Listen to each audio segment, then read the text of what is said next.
In the spotlight tonight, Democrats faced a harsh reality this morning, now only in control of the Senate after losing 60 House seats in the biggest shift in power since 1948. President Obama called it a shellacking in his press conference today, and once again, he reached out to Republican leaders.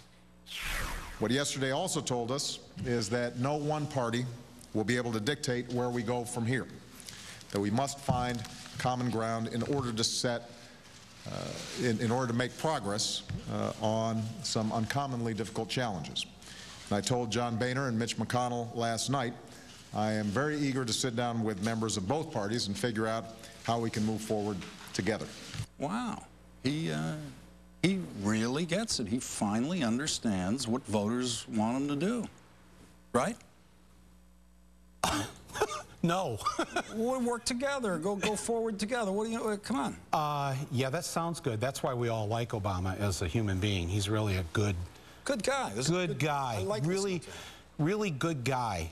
He's very well-meaning. He's very well-meaning. Generous of spirit. Generous, gentle. With people who, some people think are his enemies. He sort of thought they were enemies, but he realizes they're really just opponents. Yeah, here's what he doesn't get.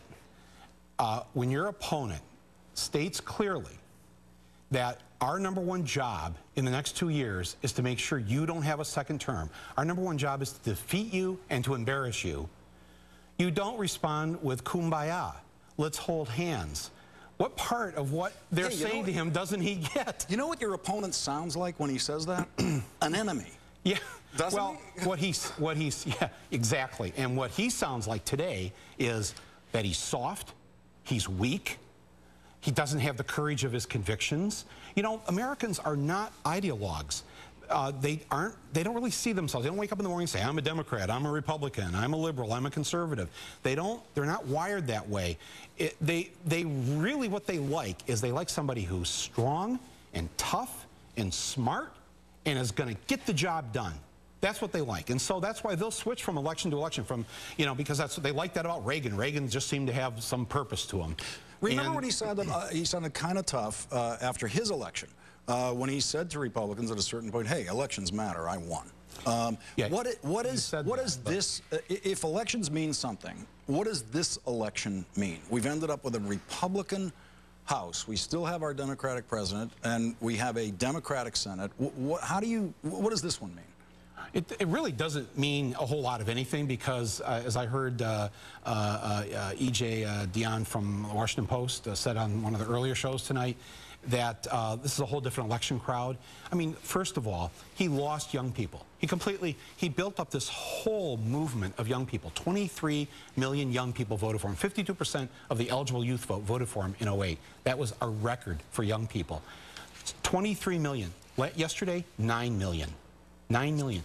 That 14 million was pretty much, the difference for what if Democrats had that yesterday, but a lot of young people stayed home, and that's because he dismantled the entire organization, a mailing list of nearly 14 million people, texting them, that whole organization. What if he'd spent all this time forming high school Democratic clubs or college groups or doing the 2 years? What if they had just appointed somebody to get down there on the grassroots level to keep young people motivated and excited and involved and give them something to be excited about? And he didn't do that, and so they stayed home. The thing he doesn't understand is that they are going to go after him relentlessly, and they're going to call him a socialist or a Kenyan or a tribesman, and if he responds weakly, like a weakling, he's not. They won't be calling him Mr. President anymore. He's going to be unemployed in 2012. And I got to say, I think honestly, if you want to just look into the crystal ball for a second about 2012, if the Republicans, you can see what's going on. They're going to have their own civil war. So if the Republicans tried to start it right here. Oh yeah, exactly. Yeah. Right. And I think you have someone coming on shortly here. But they. If they nominate one of their old traditional, stuffy Mitt Romney types as their candidate, the Tea Party's not going to settle for that, and you're going to have a third-party candidate in a Sarah Palin or Rand Paul or whoever else it could be, or a bored billionaire like we saw in California, or that, right?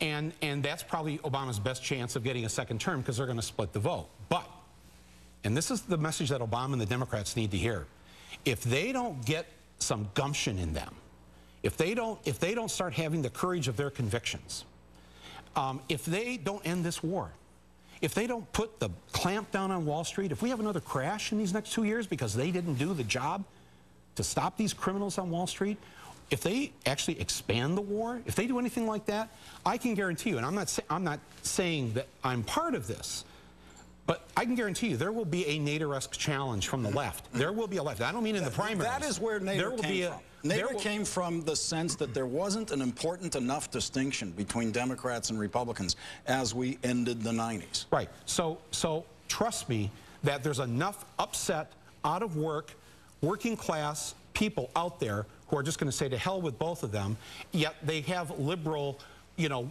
working class principles, so they're not going to vote for the Republican. There's going to be a challenge on the left. So we have a potential for one of the few times in our history of having 4 candidates on the ballot next time. And if that happens, that could split any which way. A liberal candidate running against Obama could actually become president with 30% of the vote. And that's how Lincoln got elected with 39% of the vote, because there were 4 candidates on the ballot. Harry Truman. Right. Bill Clinton, 43% of the vote in a 3-way race. By the way, Christine O'Donnell. Yes. 40% of the vote in Delaware. Huge witch vote. Bill Clinton, 43% in the United States. Yeah. What's going on in Delaware? That's 40% strange. Well, I think what's going on, my first thought last night, what was going on is that I don't think she's a very good witch, because she, you know. Yeah. I mean, or Coons is a really great warlock. Yeah. So it's like one of those two. Back to turnout. Yeah. And there's a Hollywood component here. Yeah. My feeling about this turnout thing, that we heard Adam Green talking about, hey, you know, they didn't show up for these midterms because the youth vote was disappointed. I think this is movie star stuff. I think what you get in presidential election is a bigger turnout all the time, because you get to tell people, go out and vote for your movie star, your Republican movie star, your Democratic movie star. Obama was the great movie star of all recent campaigns. Right. And so what you see on midterms is we're trying to open a movie without a movie star, which you've done. So, Michael Moore, I'm looking to you to tell us, how do you open a movie without a movie star? How do you get them to the polls when there's no movie star in the midterms and they've got to vote for a House member some of them have never heard of? No, I think it's actually quite easy. I think you go out there like Jimmy Stewart and Mr. Smith Goes to Washington. You go out there as a real person and you fight, you say something, you have some leadership. See, Obama was that way when he ran. Then he became president, and he stopped being a leader, and he became an insider. He tried to work it all out and compromise and see what we could do, and never went to the base. You know, I don't know about you, but I mean, I was on that list. I was getting texts every other day, right? And I got no text during these until like just recently to please go out and vote. It's like, well, where have you been? Why haven't you done that? He's got to come out of the gate now. I'll tell you one way he can do this, actually. Right now, I think there's something like 420 bills that the House has passed during this session that the Senate has refused to take up. 420 bills just sitting there for the Senate to take up. There's a lame duck session. They should just start passing some of these House bills right now that are already passed in the House. Send them to the Senate and have the Senate pass them. If the Republicans threaten to filibuster, let them filibuster. Because here's what some of those bills are. The Elder Abuse Victims Act, to help violence against old people. The Child Nutrition Act. I mean, there's some really... I'm in favor of that. I want children to have nutrition. Yes, what's wrong with me? Well, and if the Republicans in December want to filibuster that they're against child nutrition or abuse, to stopping abuse against the elderly, let them filibuster. Right. Start right now. Is Obama watching this? I mean, really, start right now. Fire that first shot across the bow. Show the American people that you stand for something. That's why they didn't go for the Democrats this time. Obama, he's out there. Well, do you know for sure? Yeah, he is. President Obama, you're such a good guy. We all were behind you, but you gotta get it in you. You gotta, I'm trying not to swear, actually.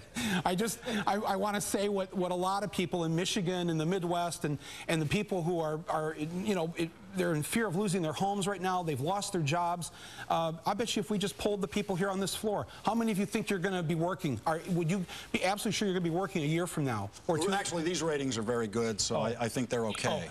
Yeah, I'm sorry. Yeah. I was referring to the Chris Matthews show people over there. No, but seriously, I mean, people have this incredible anxiety right now, the average American, and 3 in 10 in the exit polls say someone in their household lost their job. That's right. That's right. That's who voted.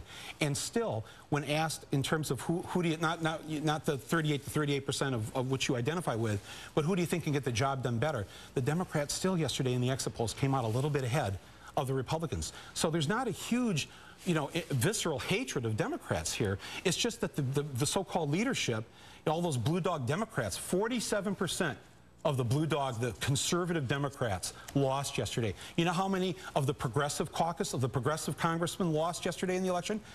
1%. 99% got reelected of progressives. And it's very similar what happened with Gingrich when he took over in 94.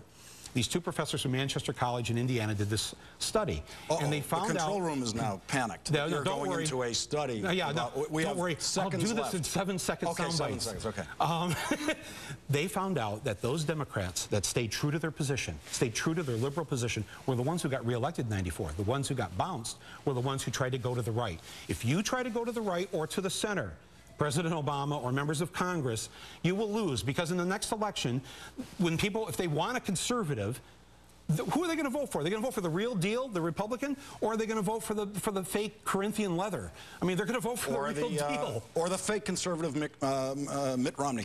Michael Moore. Stay in your position. 99% of the progressives were reelected yesterday. A series regular here in The Last Word, the man who needs no introduction and doesn't get one. MichaelMoore.com. Thank you very much for joining us tonight, Michael.